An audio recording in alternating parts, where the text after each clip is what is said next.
செய்வது நினைக்கும். கல்யாணம் சென்று மலரை வரித்து ஆரம்பிக்க தொடர்பு வழக்கம் அல்லவா? ஆமாக்கா. வீட்டில் அத்தோட வந்தாச்சு. இது மூத்த குடியில் படுத்ததெல்லாம் என்னடி மலரே? அக்கா, அது என்ன பூ தெரியுமா? அதுலக்கா ரோஜா தோட்டம். ரோஜா தோட்ட மாதிரி? ஆமா. ரோஜா எனக்கு மிகவும் பிடிக்கும். என்ன சொல்றீங்க? இப்ப மணி மணி பறிக்க மாட்டியா? ஏண்டி? நில்லுங்க. அந்த ரோஜாவை பறிக்க போகாதீங்க. ஏன் போடா? அதுலதான் ஆபத்தே இருக்குது. ஏண்டி?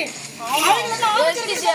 ஆமாக்கா. அப்படி விட ஆபத்து என்ன ஆபத்து? என்ன ஆபத்து தெரியுமா? ஆபத்து. அந்த ரோஜா பூவுல இவ்வளோ நீட்டு முள்ளு இருக்குது. இவ்ளோ நீட்டு முள்ளா? ஆமா. அக்கா, அதை நீங்க பேசுறீங்களா?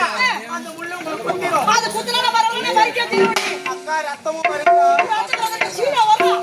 கேக்குற பறிக்கிற கேள்வி. அப்படியா? ரத்தம் தாண்டி வரும். ஆமா. போடி, வாடிங்க. அக்கா, அப்பா அது தெரிஞ்சு அவங்க என்ன வளரி? அக்கா, அதெல்லாம் என்ன மலர் தெரியுமா? அதெல்லாம் சாதி மல்லிகா. யாடி ஆச்சு? அக்கா, அதெல்லாம் சாதி மல்லினா.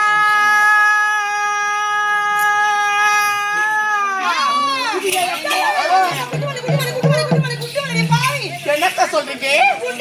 அக்கா, நீங்க மட்டும் என் வாயை தடுக்க தெரிஞ்சுக்கிறா? அந்த வார்த்தைய வாயில வந்து அப்படியா?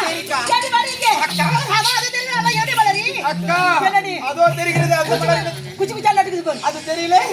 அக்கா, அதுதான் சம்பனி மலர்கள். ஆமாக்கா. ஆமாக்கா.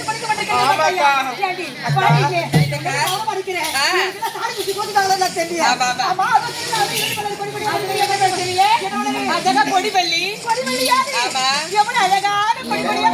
அது விட்ட கிடையாது. அது கொடிதான் அங்க இருக்கும். அது வேற எல்லாம் இங்கதான் இருக்கும். அடிப்பு பரவாயில்லையே. தப்பி தவறி எரிஞ்சு போயிட்டு வச்சுக்க. அந்த கொடி அப்படியே பின்னிக்கும். நம்மளதான். அப்படியா? கத்திரிக்கோளத்தை கட் பண்ணி விட்டுட்டே இருப்பேன். அப்படியா? ஏண்டி? ஆமா, அதெல்லாம் பூத்து முடிஞ்சிடுச்சு. ஆமாக்கா. இதுங்கெல்லாம் எப்ப பூக்கும்? அக்கா, அதுக்கோ நேரங்காலம் இருக்குது. அப்பதான் அந்த மலர் பூக்கும். அது மட்டும் பூக்கட்டும். எப்ப பூக்குதுன்னு மட்டும் பார்ப்பேன். அப்படி பூத்துன்னு வெடுக்குன்னு பறிச்சு புடுக்குன்னு வச்சுப்பேன். ஒரே ஒரு பூ உடைஞ்சு பாதிங்க. ஆமா, நீ பெருசு வச்சுக்கிற. இப்ப நாங்க என்ன பண்றது? அடி பாவி, அரும்புல பறிச்சு கட்டி வைக்காதாண்டி அழகா பட்ட வாசனை வரும். சொல்றீங்களா? ஆமா ஆமா. ஏதோ தவறா நினைச்சுக்கிறேன். இப்படி